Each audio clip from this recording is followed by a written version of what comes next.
Oh yeah. What's good, homies? It's the Demo Team Podcast. We're here with Michael Rickshaw Martin, Hello. formerly of I Wrestled a Bear once, and Fantom Kurt? Figures.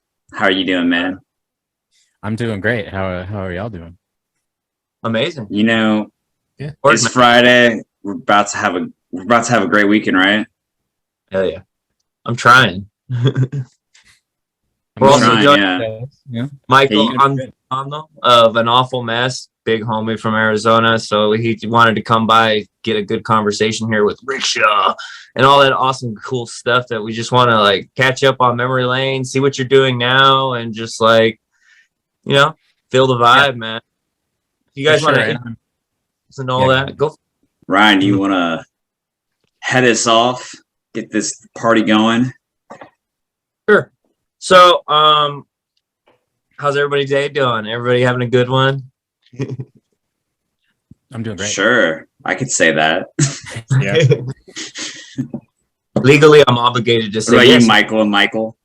Michael. I'm doing great. This is kind of confusing, right? All these Michaels. Why are you? Is he Michael too? I mean, I'm You just can going all to four of assume us you're be Michaels, probably actually, not if you- talking to me. We'll ask you I a will- couple questions, Michael. Well, call me Rickshaw just to make it different. You know. Yeah, we what I can mean? do that too. We got Rickshaw and Michael. Michael Rickshaw. That's actually how Rickshaw started. Was because it was like there's too many fucking mics here. So Too many Michaels. yeah. When did you get this nickname? I would say that. Can I cuss? Is that okay? on Yeah, this? do it. Go for it, man. Makes it even more fun. Okay, good. So I would say like in around 2009, like there's a couple of tours that I did with Iwrestledabearonce before I was actually officially a member, but there was two mics at that time, and we were just trying to get like nicknames going to like separate the two of us, so we're not just like who, me, you. But we played a place called the Rickshaw Theater, and I'm half Thai, so they were like, "Hey, we're gonna start calling you Rickshaw." And of course, in the late 2000s, with your homies, you could be a little racist, and it's fine. You know what I mean? So it's like the type of thing where like, "Hey, you're half Asian. We'll call you Rickshaw." And I was like, as long as it's not a bunch of mics standing around going like, "Who, me, you," then that's cool. So that's how Rickshaw came about. I mean, it's a pretty cool nickname, honestly. And I mean, it kind of works today really well, too. It's too bad you didn't get we should have given you a nickname today. Like, if in an alternate universe where you didn't get that nickname, then we give you one today. That'd be pretty cool, right? Well, it spawned into like a bunch of different names from that. Like people started calling me Richard Shaw. Like Richard people, Shaw. like people actually thought my name was Rick Shaw, like Ricky. So they started calling me Ricky Shaw or Richard Shaw. And then there's like been times where I've went to a show like years after the band broke up to where I'm like, "Hey, can I come to the show?" They're like, "Yeah, we'll put you on the list." And I go and give my name. I'm like, Michael Martin on the list. And they're like, "I don't see you, man." And I look down and there's a Richard Shaw on the list for the show. And I'm like, "Oh, these guys are kind of idiots. And this is my nickname." And they're like, "Sounds good to me. Go ahead and go in the show." So That's old. That's I I think mean, it that also, is a pretty cool name, Rick Shaw. Richard Shaw would be a pretty funny name to have. Go my Rick Shaw. I feel like for a bassist that also works because you're like, you're carrying the beat. Carrying the Yeah, band. you're carrying the whole band. Yeah, you're just dragging them along.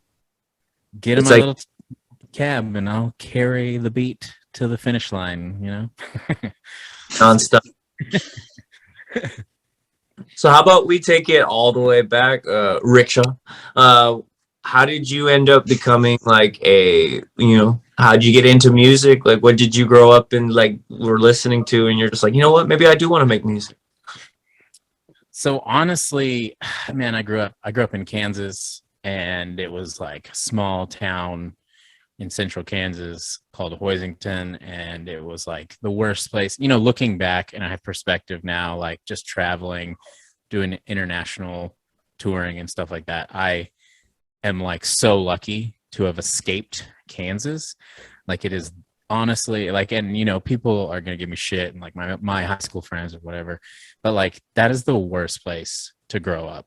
Like I would never ever promote raising a family there, because like in a small town like that, there is nothing but drugs, meth, like getting drunk at 14, you know, like stuff like that.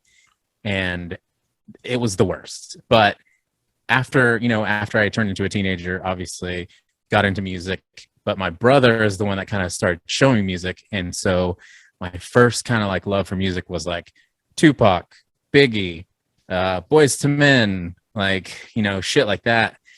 And I was like, you know, I was grateful that he taught me about that. But there was a point in time where I was like, I think it was the first time I heard Korn. I was like, yo, this is my stuff right here. So honestly, after I got into like Korn led me to like Deftones, you know, stuff like that. And ever since that period of time, I wanted to play in a band. So after I graduated high school, moved to Texas, started meeting people that play instruments, because people in Kansas, I guess, never figured out how to play theirs. So, you know, I mean, no offense to the people that actually did, but in my town, several people owned guitars and only a few people actually learned how to tune them and play them. So they're probably more into like country and stuff, right? Man, I don't know what they're into. It's even with the internet, it's like it's usually something that came out like years ago. Yeah. Like yo, have you heard Kansas, the band? Like Disturbed, that new band is tight. And I'm like, Disturbed? Band. Were you Sir, it is 2006. Were you your small Kansas town's like goth emo kid, or? Yes, I would say that I was. Like, there is a picture that somebody posted online of me in like 96 or something, and I had like fishnets on my arms and like black painted fingernails and like the section spiky hair, like Orgy or some shit. So right on. Frosted? Yeah. Was it frosted tips? Oh, I had the frosted tips every now and then, you know. So, damn. Gotta spice it up to get the you and our former co-host, right? That kind of a really awesome era to get into music, for sure. Yeah. And like it's kind of having its resurgence too. So you're an OG. That new metal vibe is coming back. Oh yeah, very heavy. I'm looking forward. Nostalgia waves. Every decade's got to have one. Oh yeah. Whatever brings back Jinko. So where do you? Yeah, I had the Jinkos for sure. Just bring them back. You don't have to wait. Be the one who brings them back. Take those old records off the shelf. Like so where do you move to Texas first? Sorry, Ryan. No, it's all. So let me think. I think in 2002 or 2003 or something like that, I moved to Gainesville, Texas. Gainesville, Jesus, man, that's like right next to Oklahoma. Yeah. That's where that's right across from the casino. Yeah, and I've worked at that casino so many times, but is that Choctaw, right? No, that's Windstar. Windstar, yeah. But everyone who works at Windstar lives in Gainesville, right? Basically, most people. Yeah, I mean, the ones that have culture at least live in Denton, you know. If they want to make an hour-long commute to work, but I mean, it pays good enough to like just work weekends and drive an hour, you know. So all right. But yeah, I moved to Gainesville, Texas, and started meeting people that want to jam. And one of my friends that I went to high school with, I talked him into moving down, and he also was like, wow, I can't believe I wanted to stay in Kansas. Thanks for telling me to move down here. And so started playing. And then one of my friends actually dipped on rent, and he had a bass, and he was like, "Hey dude, how about you take my bass and my practice cab and we'll call it good on rent?" And I was like, "Sure." And that's kind of how I started playing bass. So Wait, you were playing guitar before, right? before that, I was just wanted to be a vocalist, honestly. Okay. Okay. Yeah. Hell yeah. And so your journey into bass begins from a missed rent. Were you a natural at it, or? I don't know if I would. Yeah, I am. So I'm not the type of person that's like an idiot savant at anything, but I'm pretty good at most of the things that I get into. So I don't know. It was the type of thing where my buddy that I went to high school with that moved with me, he would be writing riffs, and then he'd be like, "Play this, play that." And of course, to me, I was like, this was before Guitar Hero, but I was like, this feels like a video game. This is something I could do, So then I would just play riffs with him. And honestly, it was weird just being someone that I never learned to play anyone else's songs. So like there would be times, even if I did learn riffs here and there, like Rage Against the Machine, it wasn't even the whole song. We would never play like whole songs. We would just like jam a riff. So we started a band at the time called Because of Her, and it was like that emo, 18 Visions kind of phase of music. And we eventually go ahead.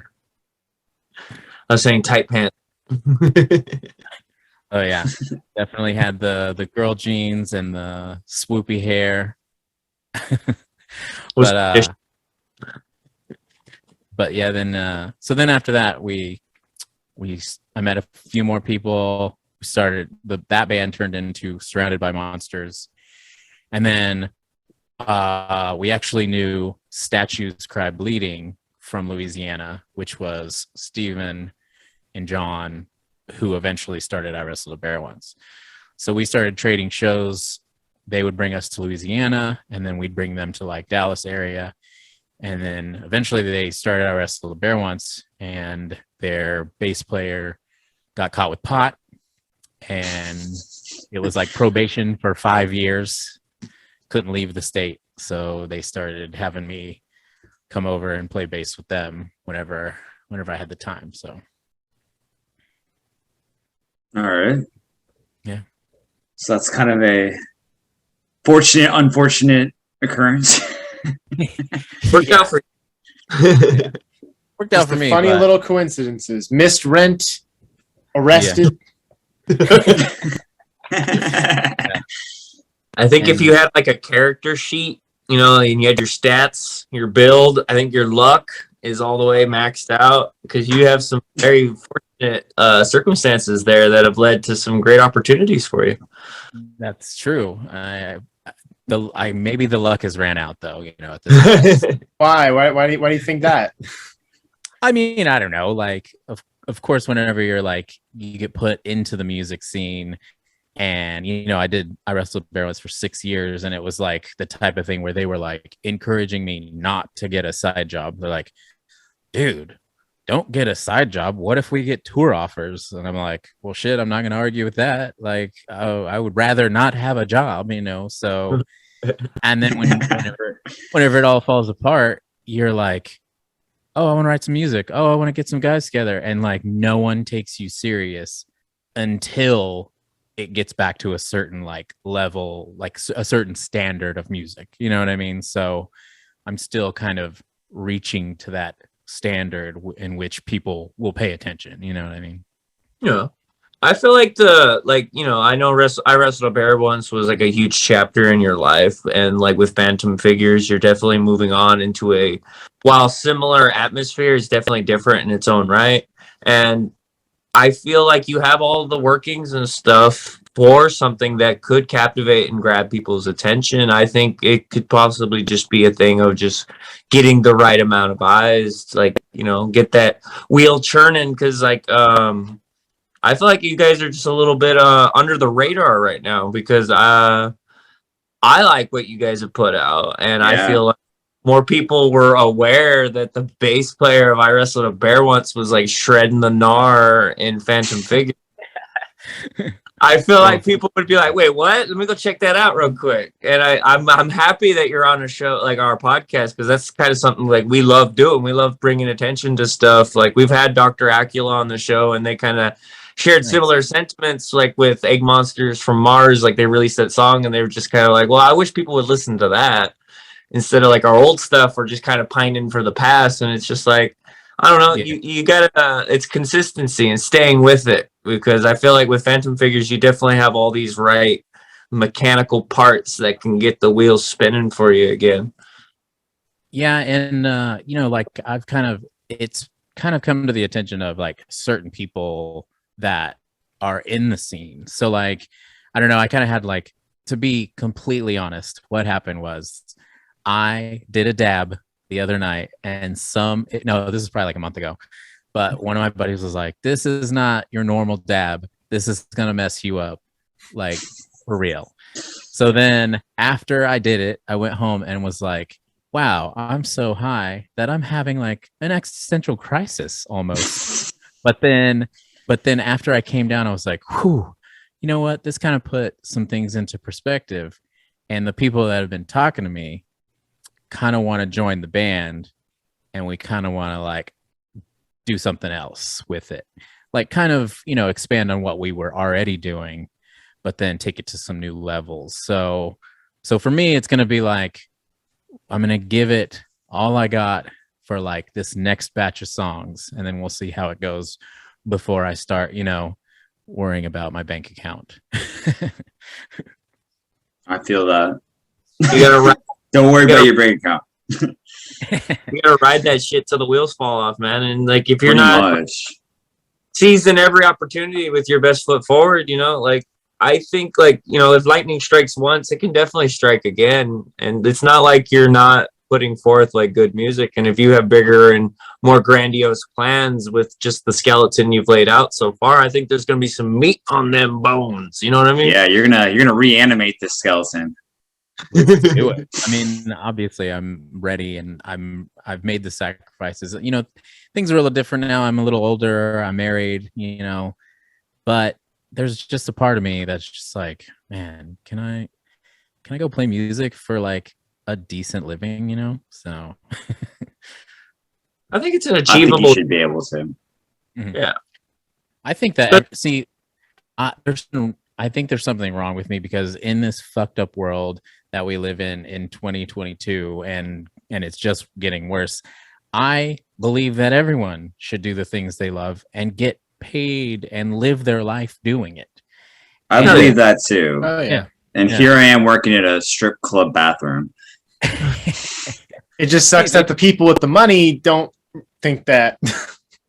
Yeah, that's Yeah. I mean, being the consumer, they're like, why would I pay for Spotify? That shit's bullshit. You have to pay like dollars a month. and I've definitely gotten into like Facebook arguments like, you really don't want to pay $10 a month for like unlimited music, and they're like, unlimited. They're like, that's bullshit. So I hope Maybe my you dad do the never math, finds out that he's it's still like paying for nothing per song. Spotify family plan. So There's people out there just mad because Spotify doesn't have that one obscure like MySpace band's album, and there's like, it doesn't have all of it, man. It's not there. they should really like combine like the vibe of MySpace with like with the music like listening platform, and just like, I don't know, just put it all in one place. That'd be cool. Dude, I mean, I guess they already have that, but like do it like for real, not like Bandcamp or whatever. Like You're giving away where free. everyone can use it. You're giving away free ideas. They could steal this from us. I know, but I can't code, so it doesn't really matter. Remember when you'd pull up a band's page on MySpace and it would automatically start playing their music, and it would go towards their plays, and it would just rack them up? Hell yeah! It'd be cool if Spotify did that. Yeah, no, it wouldn't. It'd be really nice. Why not? Cool. All I do, I see Spotify all the time, just look shit up, and like I don't just need random shit playing, especially if I'm already listening to something else. I don't need stuff playing while I'm listening to other stuff because I'm trying to listen to that stuff, even though I want to I want to see when year this album dropped or whatever, or like. Oh yeah. Chock full of information. Like sometimes I can't even think about names without Spotify in front of my face. Dude, Wikipedia should start doing streaming so you have all the band's information and then you can listen straight to it. Every time you go to a Wikipedia page, the music just starts playing. See, that would be kind of cool. But like Spotify, that's too much happening once. You crazy, Cash, giving away all these free good ideas. Hire me, Wikipedia. Come on. Actually, don't hire me, Wikipedia. I see you always trying to get money. They're not doing too good. Has anybody ever donated money to Wikipedia? No. I wish Wikipedia would donate money to me. Yeah, come on, Wikipedia. I'm poorer than you. I don't have a website. Actually, you do, Ryan. It's honestly it's crazy. To look I hate up the on scene made a Ryan Rex website, or got the domain name, but screw that guy. But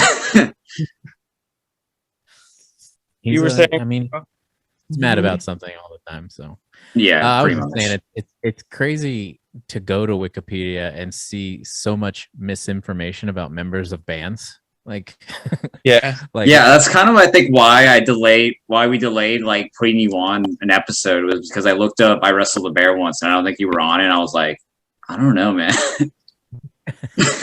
No, there's been a few times I've looked at the lineup and I was like, who are these people? Like I was in the band most of the time and I don't know some of these names. So is there any misinformation about you?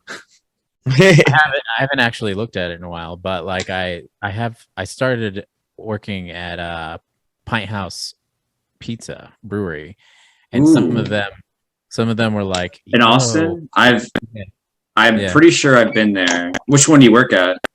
Round Robin. Lamar, right? No, there's like 3 of them now, and I work at the Round Robin one.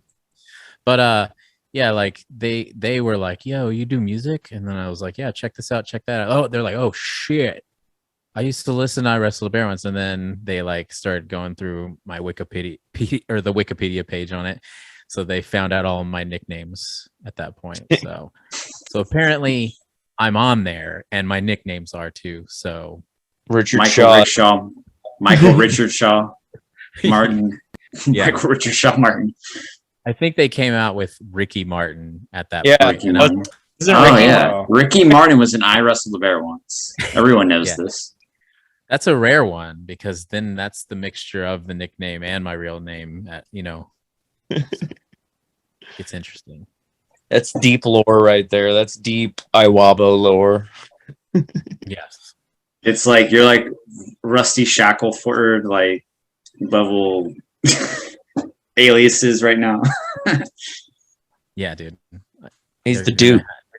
You're gonna have problems if they're searching. You gotta open up 5 different credit cards and different names, and you'll be set, right? Yes. They're like, is Richard Shaw there? No, I've never heard that name. I've never gone by that.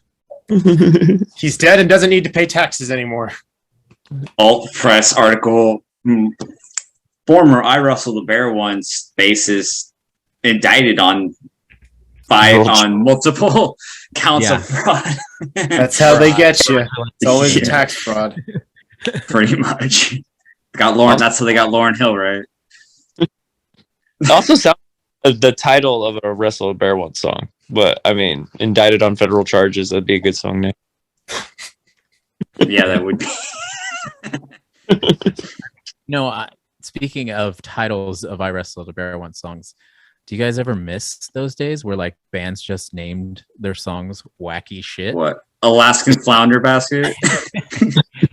Yeah. Song titles themselves can be like part of the art. Like they can be interesting. Exactly. I miss when, I do miss it. I feel like people should be more wacky with their song names. It's just a name, but like you can put so much attitude into it. Kurt Travis put it on our record, that he doesn't like it because he wants people to quickly be able to look up the song name. And I'm like, lame. Come on, Kurt, live a little. You don't have to type in every word. I will say, I will say Kurt Travis is kind of full of Badookie right there, though, because we slowly lose hoop for the oncoming of Future or whatever the fucking, like, that Royal Coda song. That thing's long as fuck. And I abbreviated it earlier because I was like, this song title is long as hell. And I think that's probably why it died out, just because with streaming services having that little scrolling name thing, it's like the art kind of gets, like, lost, I feel, because a lot of it gets condensed. That's true. There was a Surrounded by Monsters, one of my older bands before I was in Iwabo. We had a song called Back to the Future 2 is the best Back to the Future. This is not the title of the song. This is a fact. Not always. A thinker, a think piece right there. Yes, it is. That belongs in a museum, to be honest. Like Is 2 better than 1 though? 2 is better than 1 because you see the future. I haven't seen a long time, but I've seen 1 recently. I will say, obviously, 3rd is the worst. Yeah, but number 1 has Crispin Glover, and that's the only one he's in. And Crispin Glover, I always felt was a very key, essential ingredient to the Back to the Future. Well, he was like, his head was too far up his ass, and so they weren't paying. He was like, "No, I'm not going to do a second one unless they give me more money." So he thought he was going to be like a star or something, or like the star of the first one. Which kind of was, and that's why he was upside down in the second one, because they didn't want to show his face. Yeah, they put prosthesis on his face that made him look like Crispin Glover, which actually he led that big old federal case against Hollywood and won, to where you have to actually like pay people for appearing in like sequels and stuff if you use old archival. So I mean, some good came out of that. God bless Crispin Glover. I think that also Ellen Page sued The Last of Us part. Elliot Page sued The Last of Us for using her likeness as the character in that game too. Oh, really? There is a very close resemblance. It is. Yeah. Because Elliot made that video game, like what I believe it was called Beyond, with Willem Dafoe or something like that, and it's like, wow, that character model looks just like that character model, and it's just like, well, I mean, they're paying every time a video game drops, say something with someone who looks like an actor in it. They're paying them millions of dollars for it. Yeah, I mean, likeness. All right. But yeah, if you guys have any questions about Iwabo, I know that lots of people are like, I always want to bring it up, like, so what happened? What happened with the band? And a lot of it really hasn't been aired out that much. So, I mean, what did happen? What's your story? Let's air it out. Let's get it on the record. We're not excited for Wikipedia, right? Yeah, we're here for Wikipedia. I mean, you guys, Bottled Water are here for the Wikipedia primary article. Source. All right, let's hear it, Ricky Shaw. So what actually happened? It's all miscommunication, but there is some gaslighting that went on. And there a part of it is like, okay, so it was Steven mostly that kind of created a rift between the rest of the band and him. And like me and him have made up, but there was definitely some turmoil for some years after this because of how it went down. But I mean, pretty much towards the end when Hail Mary came out, like Courtney, Young Michael were a part of the band, and we had been planning out touring off of that record. And then that's kind of when Steven was like, hey, I got a job working stage managing for Diplo. So I don't know if I'll be able to make it to like any of these shows, but if y'all want to continue doing the tours, then that's fine. And then it kind of started escalating from there to where it would be like, so y'all are on tour, y'all are sleeping in the van, y'all are playing all the shows, but you owe me this much money for merch. You owe me this much money for this.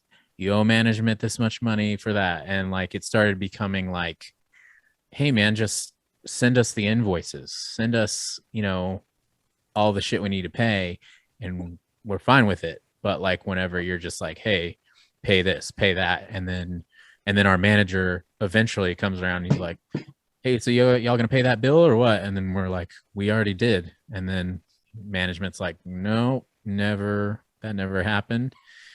It started becoming problematic for us doing all the work. But at the same time, he is the guy that started the band. All of the stuff was in his name.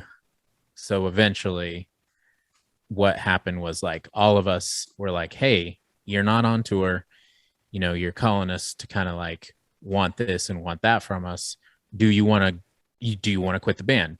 Do you want us to take over? We will take over the debt. We will take over whatever, as long as, you know, we figure this out. And he was like, dude, you can't kick me out of my own band. And then eventually we were on tour and we were just like, the best option for us is to just all quit, because we can't handle someone kind of gaslighting us about everything and dictating and us doing the work. You know what I mean? So that was the best option for all of us. So that's really what happened. Of course, there's a lot more drama sprinkled in there in IRL. So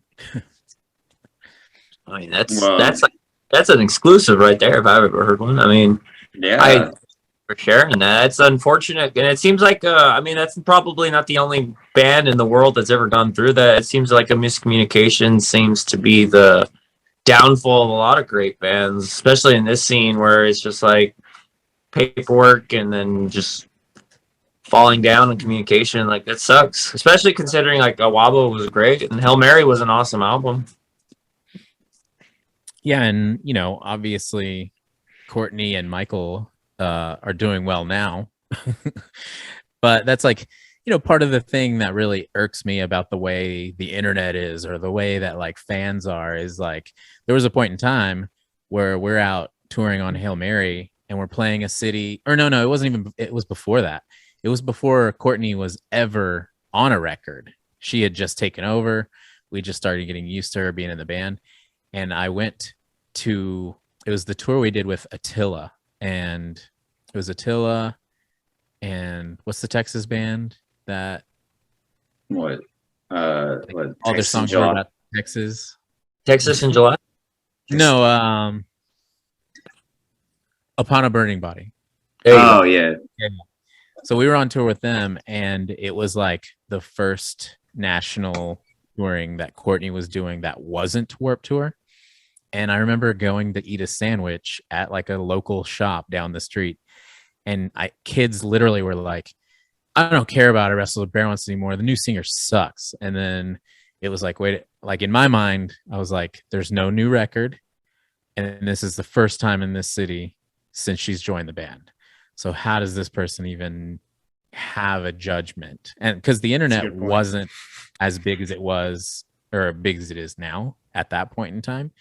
So there wasn't any YouTube like videos of her playing or anything. Yeah. I don't think at that time. Well, I mean, I'm sure there was, but the ones I saw still sounded great. Yeah. So it was just like the type of thing where like, wow, like kids automatically just want to hate us. And then fast forward to now, I'm sure a lot of those same people are like, man, Spiritbox is my favorite band in the world, you know? So it's like one of those things where I'm like, all right, guys, you just There's probably plenty of them who would like to see I Wrestled the Bear once come back too. So yeah. I mean, I've always found, like, because we started off as a Dance Gavin Dance podcast, so we're used to that switching singers, little brand loyalty where people have loyalty to a singer. And I recently did a poll. Very familiar with it right now. Very familiar with it. And I did a poll recently with Iwrestledabearonce like lineups, and there's definitely, you know, there's the diehards for Krista, there's the diehards for Courtney, and then, you know, there's people like me who just like it all because it's all just really awesome. But I don't know, that loyalty, man, it can make people act a little bonkers sometimes. Just like, what sense? I'm guilty.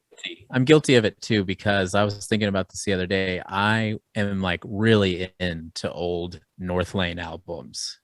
Mm-hmm. And then when it comes to like the new North Lane albums, like I try, and then I wait like 6 months and I try, and it just never has like hit me the same way that the old vocalists hit me, you know? Yeah. That's just the way it goes, unfortunately, because like there's bands like that I like that because there's this old metalcore band back in the day I called miss the old Stay Still screaming. Shut up.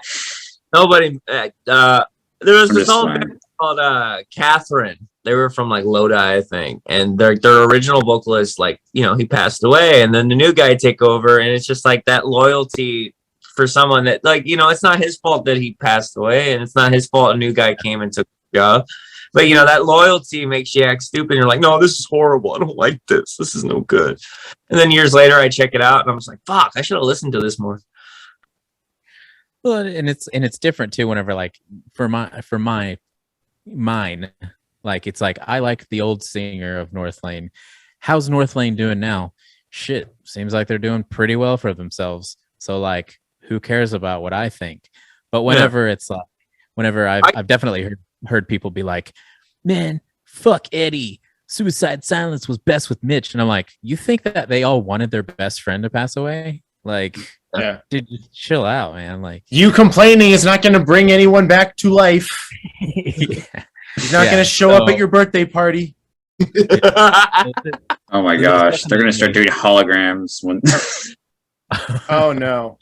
I'll be front row for the Mitch. He was better when he was alive and not a hologram. Gosh. I wonder if the Tupac a hologram would do like some vocal features. That'd be dope. Like get him into like some swung bands, Tupac hologram. Like get that guy some Featuring work. Tupac hologram. And I just want that shit for my living room, you know? Like throw a party. Just have like YouTube becomes like holograms, and you just watch hologram performances. Hell yeah. Man, I keep having all these good ideas. Giving them away, Cash. That's I know. the hologram living room concerts. You just pull up a Wikipedia page for a band and then the hologram projects into your living room. Isn't that's why you named your band Fantom Figures, right? Like you're gonna have hologram technology to like project your minds. Like You can tour all over the world at the same time. Stay home. Leave that. Yeah.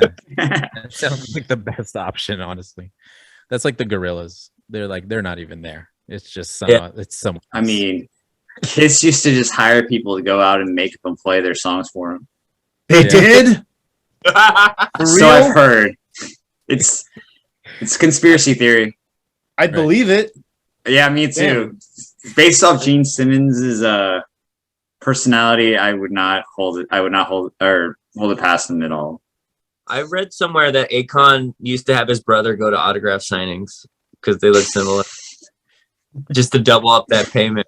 Do concerts and stuff, just double that bag, man. Like, hey, go for it. It was the age before the internet.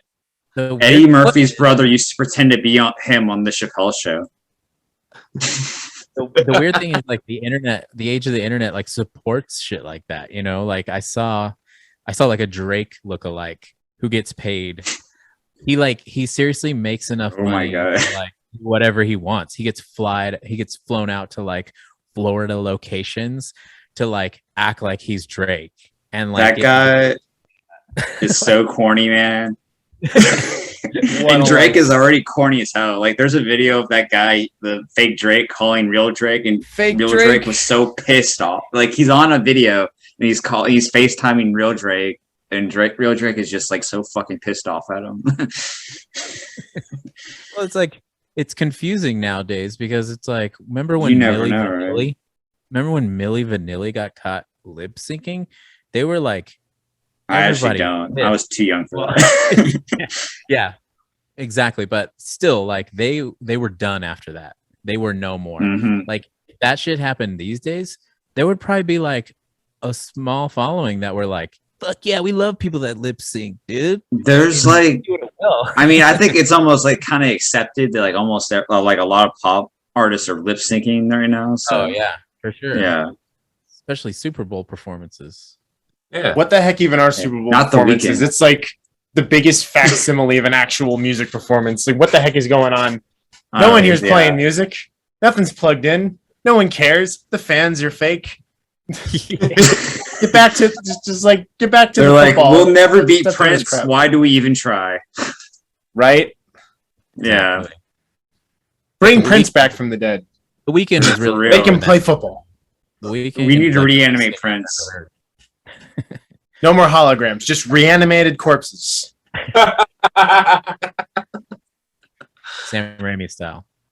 Oh man, I'm loving the tank. This is great. But So I wasn't. Go ahead. So you mentioned Warped Tour a second ago, and I'm pretty sure that was my introduction to y'all. I don't know if I saw y'all, but that's like I was like looking up like Warped Tour bands, I think in 2012 or 2013, and I was like, oh okay, here's I wrestled the bear once, and then that's how I got into y'all. But do you remember that tour? I guess or Yeah, we did. So we did 2010 and 2012. But all right, cool. Yeah, I think it was 2012. Yeah. I mean, it's so sad that there is no Warped Tour anymore. You know, it's like, how did society let this happen? Like, that's the best thing to ever happen to like our kind of music. You know what I mean? Well, I think there were a few bad apples spoiled it for everyone. It kind of seems like is what it. Well, I mean, there's always going to be bad apples, but the thing is, like, towards the end, it was like from 2010 till like 2015, like they had like downsized by more than half and still weren't like getting close to capacity, you know. So, and part of that is like towards the end, I heard that people would see kids go in and get autographs from like their favorite band and then skip their set. So, you know, like apparently what's his name, Kevin Lyman, apparently Kevin Lyman had some like, you know, insiders that would go in and talk to people and kind of just feel out the vibe, and they'd be like, dude, so you come here to get autographs from your favorite band, but you're not going to stay for the set? And they'd be like, well, yeah, I would catch it on YouTube, man. Why would we stick around in the hot sun? It's freaking hot out. Because that's the best part. I want to be in the fucking pit. I mean, I think the other thing was like that was kind of like when the scene was starting to like take a downturn too at that same time. So those core, the bubbles of like post-hardcore metalcore, like I feel like they popped. You know, like they just It's same with hair metal, glam metal. Those damn hipsters. Grunge, everything gets to a point where it's just like, well, this is not it anymore. Hyper pop, that boy rap took over, and like, I mean, rap itself was already like, I feel by that time had already kind of like cemented itself as like the mainstay, like mainstream sound. Well, we could still work something out. Like right now, you know, we still got a lot of the people that kind of were born from Warped Tour. So I feel without a doubt. I feel like let's get it back. You know what I mean? Like the people that like were born from it, let's get them back in it. I mean, see if we can revive it, you know, or something. Yeah, I'm just speaking. Starting to get close. I mean, So What was pretty fucking awesome, honestly. When we were young has yet to happen, and I feel like that was a big tipping point in like a lot of being like back together. You know who you should hit up? You should hit up Zemer about if I don't know if Fantom Figures is playing. Are y'all playing shows right now, or we are not playing shows yet? I think that not yet. With the new band members we're kind of writing some new shit, and then after we write, you know, a few more songs, then we'll talk about playing live. Do you know when you'll be when your timeline is to start playing shows, or? I mean, I personally would hope to be playing a show by like this time next year, but you know, when you're an adult, you're like, I feel that. I was gonna say, Zemer is putting on a Halloween festival in Dallas, but I guess a little before your timeline, I guess, but right, yeah, that's next year though. Yeah. I mean, I'm definitely like, once we get to that spot, I'm definitely down to like, because some of the guys that are probably going to be playing with me are from LA. So they've already been like we're like, when we get there, let's try to play shows in LA. Let's try to play shows in Dallas. Let's try to play shows in Austin. And I'm like, yes, please. Let's get to that point. So those are like the two hot spots for like music right now. Like definitely on this south of the equator. But definitely looking forward to that.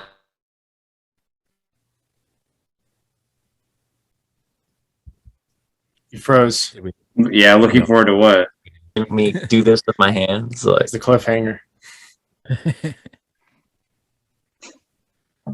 So we didn't hear what you're looking forward to, Ryan. You broke up. Horrible. I blame the internet.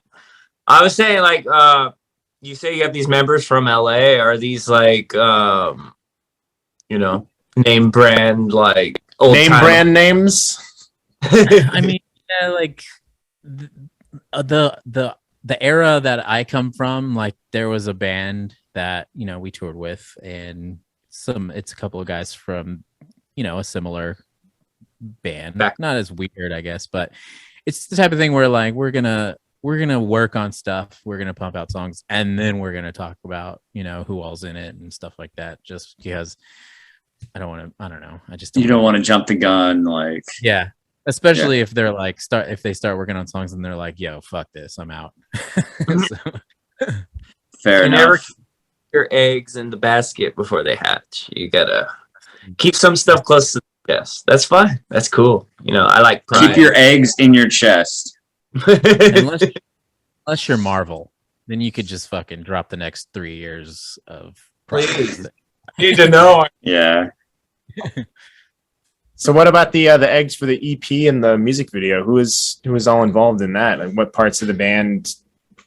So when it came to the EP, it was just me and my friend Justin that wrote and did everything for that. And well, like I wouldn't say everything, but one of my buddies, Fuzz, that was in one of my bands, Surrounded by Monsters, back in the day, he helped write drums, program drums for that record. But it was all like recorded on our computers and then just like reamped.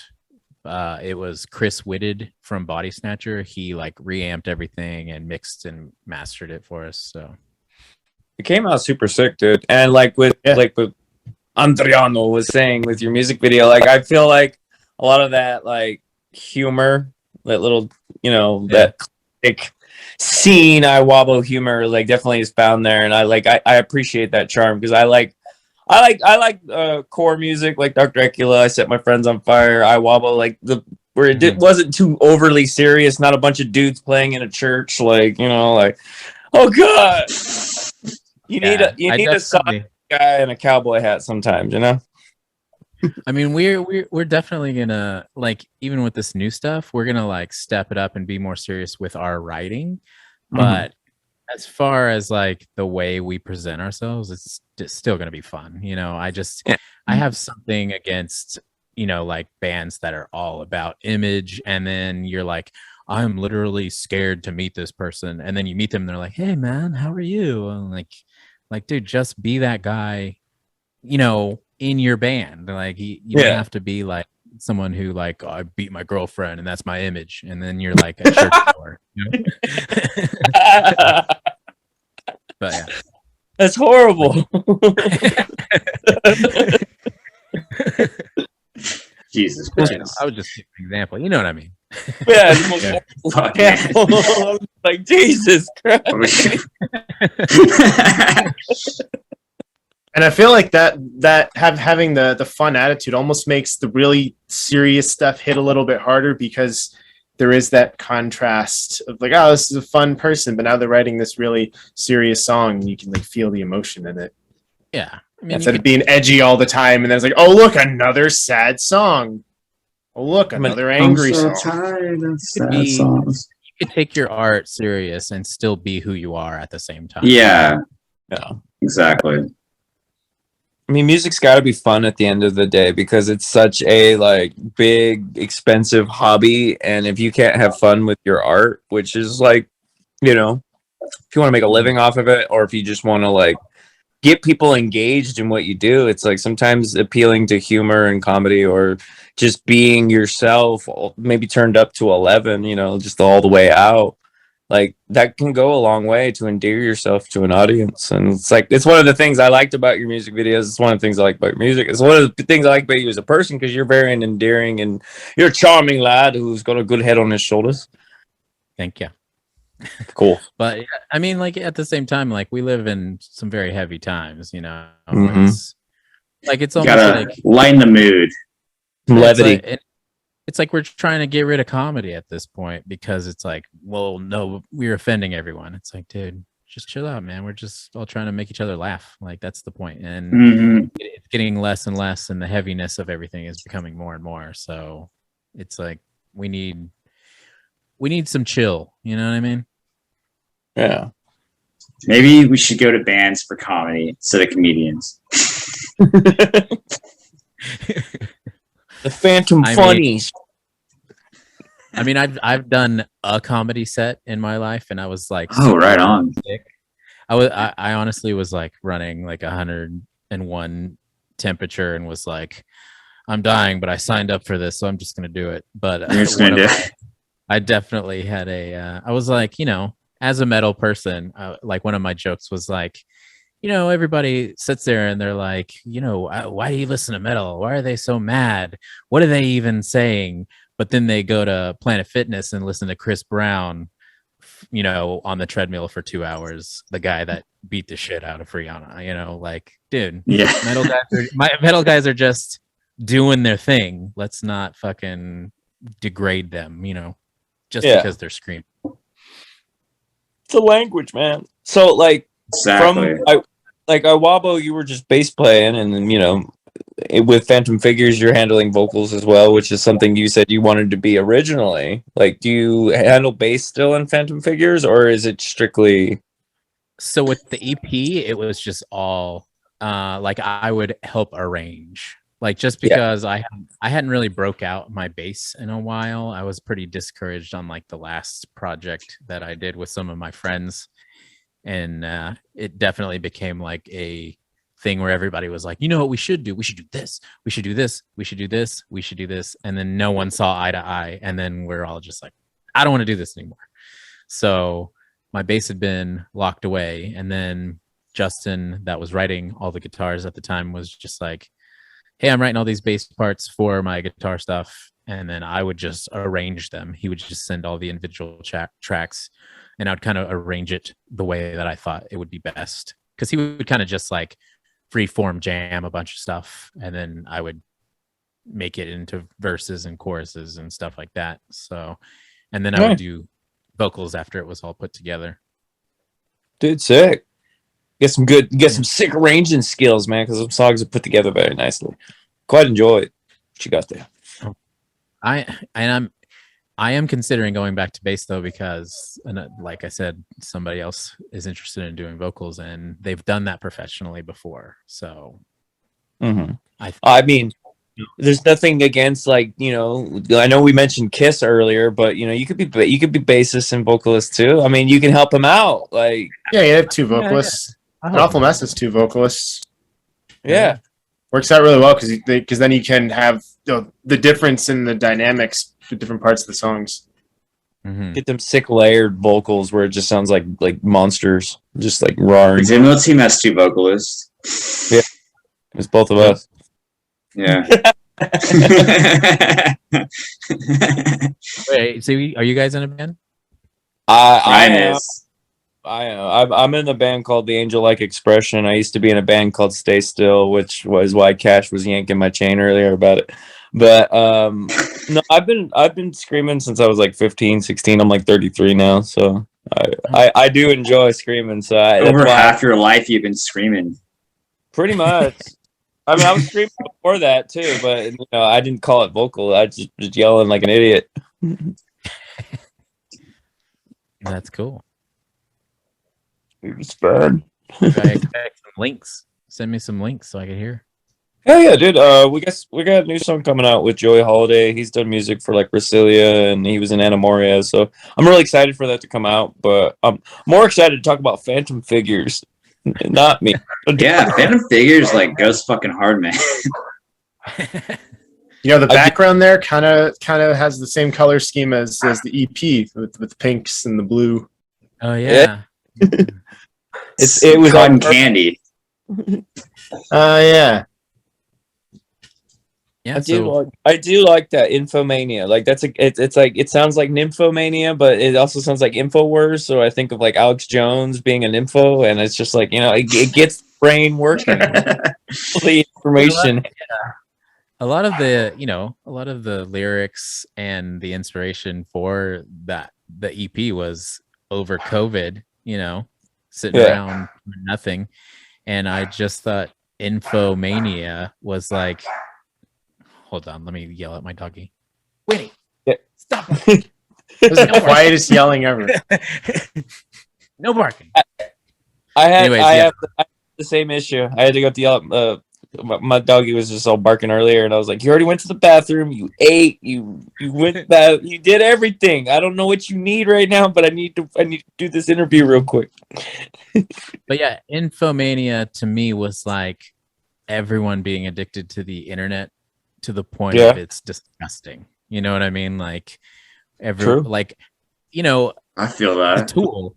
We should all appreciate what we have because like it's meant to improve our lives, but then it's like spiraled into this hate and like it's just gross. You know what I mean? Like and pretty like gross, it's like the human condition for everyone to be like, I want this, I want that. Now that I have it, I don't care anymore. And that's like what the internet has done with like art, with like music and movies. Everyone's just like, man, now that I have any album I can like even think of, I don't fucking listen to music.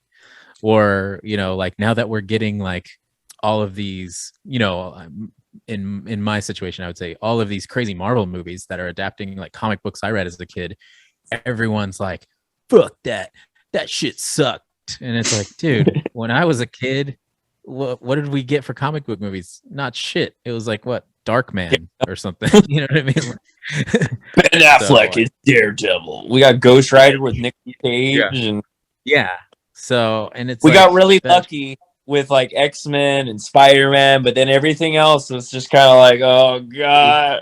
I wouldn't even say we got lucky with X-Men because I am like, so number one of all of the shit you could talk to me about, X-Men is my favorite thing since like 4th grade.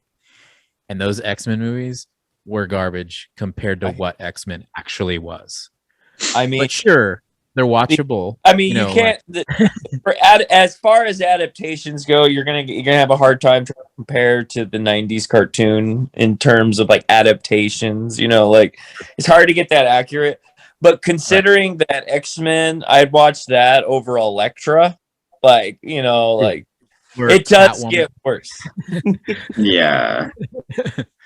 We got Pet and like they still haven't figured it out on like on a lot of stuff too. Like DC still kind of out there in the wind. They're just trying their best. Bruce Timm, just give up and give it all to Bruce Timm already.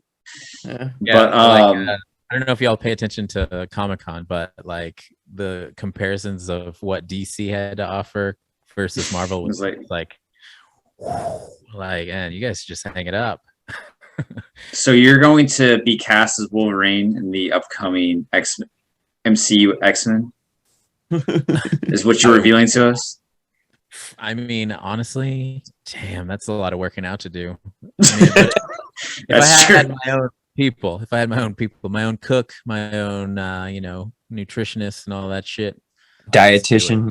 It's not worth it. I can't eat just unseasoned chicken and, I don't know, egg whites for the rest of my life. Steroids. But if you steroids, you're right. If you got that Marvel, it could that unseasoned chicken it's probably still delicious compared to like when you cook it yourself. I really just want to get a rotisserie chicken. All right, if you could play any superhero, who would it be? Rotisserie man. Rotisserie. I don't know. It would have to be somebody with a beard. What all superheroes have beards in this? Hercules. I mean, Marvel Hercules. Yeah. You can be Beast. You already got blue. You already got blue shirt on. Looks pretty good on you. So, but he doesn't really have a beard. It's more of a full body beard. Right. Thing. Yeah, all his hair comes from his chin. It's not even like. Where do you think beards are?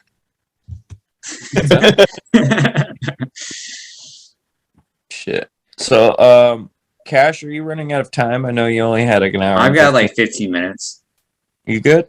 Before I gotta go to work, do my job. That's very interesting. Jobs. No. But I'll have them. With the time remaining, Andriano, you were very awesome today, like being in this interview. I wanted to give you a chance if you want to talk to everybody, even Michael here, about. Or Mike, before we do that, Rickshaw, you got anything else you want to talk about before we? I mean, just check out Fantom Figures. It's on Spotify. We got some videos on YouTube. We're working on some new shit.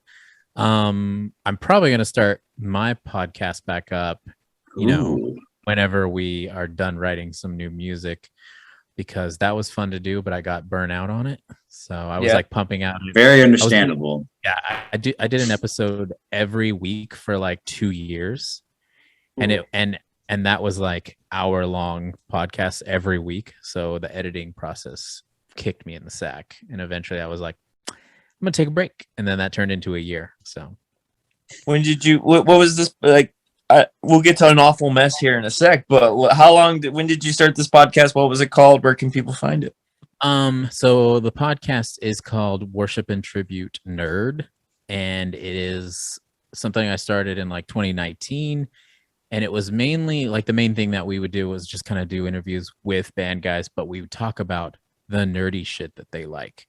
We talk about like, for maybe 5 to 10 minutes, we talk about their band. And then after that, we would go like, what comics do you read? If you read comics, what movies do you like? What shows do you like? What are some guilty collectings that you do? Like action figures, whatever, stuff like that. And, most of the time it went really well. There was only a couple of times where people were like, well, I don't nerd out about anything except for, like rock climbing. And then it was like, that's cool, but it's hard to vibe on that, over a podcast. So Spider-Man. Climb rocks. So, but yeah, Worship and Tribute Nerd, that I'm going to eventually bring it back. I might change the name because everybody thinks it's about like church or something. So might bring it back as Nerding Out with Rickshaw, but eventually I hope to bring it back. I mean, that sounds cool. It sounds like we owe you like some copyright money because half of the stuff you talk about we kind of talk about here, and it seems like the demo team would like stole Rickshaw's idea of nerding out with rock stars. Damn. I mean, I don't think we did it on purpose. I think we just kind of find that like getting to know people on that level, like what they like to do, what they enjoy, is like, I don't know. That's like the best part, honestly. Like that's how you make friends. Like that's how you like find common interests and stuff like that. Even whenever I started it in 2019, it was like just very common for the internet to like talk about nerdy shit. You know what I mean? So it was just like, it was super original, but still kind of is. I mean, it's fun to talk about that shit though. I think the thing about COVID was like everyone was so bored and couldn't go outside, so a lot of people got into really nerdy shit that like they otherwise wouldn't have gotten into. Like, right. It gave everyone like a minute to think about the things that they liked when they were like kids or whatever. Exactly. You know what I mean? Nostalgia was hardcore during the pandemic. I mean, it's COVID Renaissance. Yeah. And then like everyone capitalized on that, and that's where we're at now, is because everyone's like, we have a nostalgia division at this company. And like, man, they should hire me to be a nostalgia division worker. Hi, I'm the chief nostalgia officer. Yeah, the CNO. Very powerful officer in this line of duty. All right. Anything We else? can talk about an awful mess. Let's talk about an awful mess. How about that? Why? Why the name? Here, damn it. Yeah, so Aaron, the main guy, he came up with the name and he wanted it to be something fun and interesting. And I remember, because I joined the band last year, I remember seeing him and his stuff online, and I was like, that's a fun name. Because there's that little bit of irony there. You kind of have to have some guts and be pretty good to call yourself an awful mess. Because then people are like, wow, they're actually really good. That's funny. The name is ironic. Comedy. Oh yeah. And Aaron likes to say that there's the other side of it. Like, if the show goes poorly, it's like, hey, that's her name. That was not what were we expecting. Things to go well. Also just nice to say. It's got like that, people say like cellar doors, like super nice to say. It kind of has that kind of quality to it. It's just fun Donnie to say. James R.R. Tolkien reference. What was? Oh, yeah. Cellar doors. Yeah, we have some stuff coming out. Be a cool Be band. fun. What you got coming out? Music that we're working on. Be more specific. A lot of music that we're working on. Well, if it's any consolation, Michael, me and Aaron Mitchell of An Awful Mess are working on a song together. It's a cover of Rob Zombie's Super Beast. So, I did see that on his computer. Yes, I'm very excited for that one. I'm looking forward. I mean, I don't really do covers. I mean, I don't, but I figured I'd pick something so random in a name. You don't do covers, then what do you sleep in? Sheets. My sheets are my cover because they're thin enough, and it gets kind of muggy out here because I live at the beach. So sometimes, like, there's not a lot of ventilation in my house. It's a concrete house, so sheets are a good blanket because they don't get too hot. You don't get too cold, and they feel nice. This has been Under the Covers with Ryan. Thank you. Bedtime analysis here. A little ASMR. We got Rob Zombie covers. We got Rob Zombie. Just vocal fries for an hour. Awful Mess on the same episode, and we just like chatted it up for like an hour and like 20 minutes, which I thought was really cool. I think this was a really good episode. I really enjoyed all the insight. We still have 8 minutes, Ryan. I know. I'm just like reflecting on this whole hour spent together, and I'm just like really Ryan reflecting. He's having an emotional moment. I'm happy that Rickshaw was so like awesome. He's a funny guy. He's cool, and he's able to share some like really cool insight on the like inner workings of Iwabo, and possibly gave us an exclusive because I think like the longest running like rumor for Iwabo breaking up was just, I think I read somewhere that Courtney was just like, oh, we wanted to have our own band, so nobody told us what to do with our band or some shit like that. And it's just like, it's cool to see like there's, it's more than that. It's not just some like one-sided story. It's kind of just like inner workings and, it common story and like post-hardcore, grindcore, mathcore, any core band, like sometimes communications break down and it's sad and we all hope for a comeback, but sometimes those things don't happen, sadly. Yeah.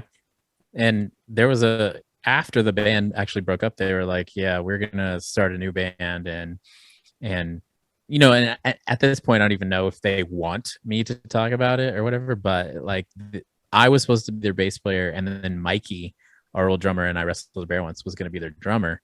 And then eventually I think that they were like, thought they remembered the shenanigans that came with being in a band with us, and they eventually were just like, and I remember there was a day where young Michael called me and he was like, so the EP is out, and we're still not getting the attention we thought we would get because we were ex Iwabo people, and they were like, so if you want to be in the band, you might have to come down here and play shows. And I was like, ooh, I don't think I would be able to make it to Canada often, like especially being a poor band guy, so I was just like, you guys should probably do it however else you can. So, I mean, and not that I'm like such a valuable asset or whatever, but shit, it was just like, do your own thing and I'll see you on the flip flop. And now every time I see them, they're like, no, we don't have time to hang out with you before the show. No, we don't have time to hang out with you after the show. Okay, fine. You got 20 minutes. And I'm like, okay, guys. All right. Yeah, I feel special. Thanks for giving me the bare minimum of hangout time. Bare minimum. Yeah, the I Wrestle the Bear once minimum. Yes. But yeah, the Iwabo minimum. The Iwabo minimum. That's like obviously they're not missing me. They got the fucking bass player for Azalea dying now. So to end it on a more positive note concerning Iwabo. So these guys, they're from Louisiana. So I was wondering, like, did you ever get that good Louisiana food? They ever show you around, like, how to eat down there, or like? Oh yeah, we definitely, especially when we would be in like New Orleans, they would show me right on all the ropes for like the Cajun dining and the po' boys. Yeah, your guts would be Cajun, man. Yeah. What is your go-to if you go to an Cajun restaurant? What's your go-to dish? Oh man, I don't know. Like I like all sorts of like scallops and like fish and like so what was it, there was something that I remember getting that was like stuffed with, it was like some sort of fish meal with like stuffed with scallops and cheese and shit. And okay, I know you're talking about. That sounds delicious. I can't think of the name though. I think it's just like a stuffed fish or something, But that actually reminds me of this funny story that I always bring up because it's amazing. There was a point in time, like, I know that now everything is news. Like somebody could say one sentence, in an interview, and if they're a big enough band, it's like, oh my God, this person said that. Let's make it news. But whenever Iwabo was touring with Horse the band, we were in New Orleans one time, and we all went out afterwards and got hammered, and then got beignets. And then at the bottom of the beignet bag, there was just so much powdered sugar that they started dumping it out like on the like bench, and then they started like lining it up. And then they just took a bunch of pictures where we're like acting like we're doing blow.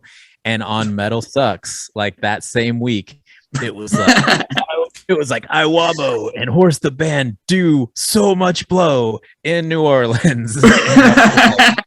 It's like, yo, you guys got pranked. Journalism, dude. That's. I mean, last time I went to last time I went to New Orleans, I mean, we all took pictures with like covered our faces in like powdered sugar just to look like we were doing cocaine all night. But that's the classic. Like I was baffled on like this made metal news. Like this is crazy. Have nothing else to write about. Everyone over there is bored. Now you must. Cafe Du Monde getting everyone in trouble. Now you know what you must get Metal Sucks attention for Fantom Figures. All you have to do is just powder right. We should get some. Ryan, Rickshaw Martin does so much cocaine again. Just so someone will write an article about us doing drugs. The demo team does so much drugs. There's your soundbite. Run with it. Yeah. I am drugs. We are drugs. Yes. Let's do it. All of them. Let's meet up. I'm dry right now, actually. I'm sorry. I just am drugs. Yeah. Same here. Drugs can't get high on drugs. It doesn't work. It's the worst. I've been on a diet, so I haven't even been drinking beer. So that's good, though. It's always the best way you can function and not fuck your stomach or your guts up or your kidneys or your liver. Yeah. Yeah, right. I can't drink at all. I like instantly die. I'm just drinking. But honestly, I miss eating food that's like not just like Pop-Tarts and bologna. At the same time, do you make bologna sandwiches with Pop-Tarts? I do not, but one time I did make a sausage sandwich with Pop-Tarts, and that was pretty good. Like sausage patties. I think he's gonna go try it later. That was pretty good. As the bread? Peanut butter. Yeah, as the bread, exactly. Like the breakfast sandwich. That was really good. It was kind of weird, but like I liked it. You're a heathen. I'm okay with that. I'm all about weird foods. Like, you know, whenever they do like donut bun burgers and shit, I'm like, that sounds bad for you, but I'm gonna eat it, you know. I'd probably eat that. I'd probably try it. Hell yeah. It's probably not terrible, otherwise I wouldn't be serving it. I wouldn't say that at all, but nothing will stop serving that. Yeah, it probably is terrible. Like that sounds like it's very unhealthy, but you know, have it once. I think it's probably worth it. I wouldn't eat it all the time, but I'm sure people probably eat it once and then start eating it like for every meal. I bet my brother would start doing that. Anyways, I gotta go pretty soon, so let's call it, boys. Yeah. All right. If everybody could, y'all want to plug y'all's socials real quick? Yeah, plug those socials. Social media. Plug the socials. And like and subscribe or whatever the hell you do for podcasts. I don't care, man. Just do it. Get those pump those numbers up. Go comment on a poll. So my personal Instagram is I hate ghosts. Go there, like me. Look at all of the action figures that I buy. Ghosts. Also, you know, like I said, Worship and Tribute Nerd. We're going to bring that back soon. And then Fantom Figures. And then if you want to go listen to Iwrestledabearonce, that's fine too, but I hardly see any of the money for any of that. You know what I mean? ASCAP is like, yo, $8 for 7 months. How about that? And I'm like, okay, sure. I will buy a donut cheeseburger. But anyways, yeah. That donut cheeseburger sounds fire. Get him his donut cheeseburger money, guys. Just do it. For sure. How else am I supposed to eat wacky food unless you're paying me $8 every 7 months? Ass cap. He's trying to get some Cajun. He's trying to get some Cajun stuffed fish. Trying to get one scallop. Get this man his one scallop. You got to get me a bag of beignet powder, if you know what I mean.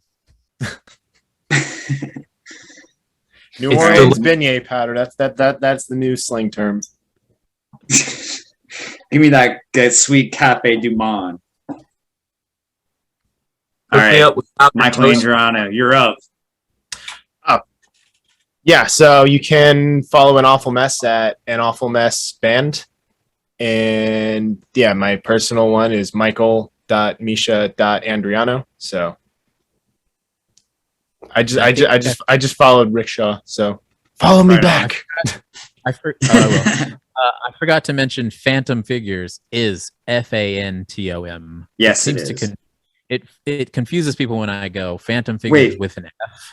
Did you ever consider doing it PH for both of them?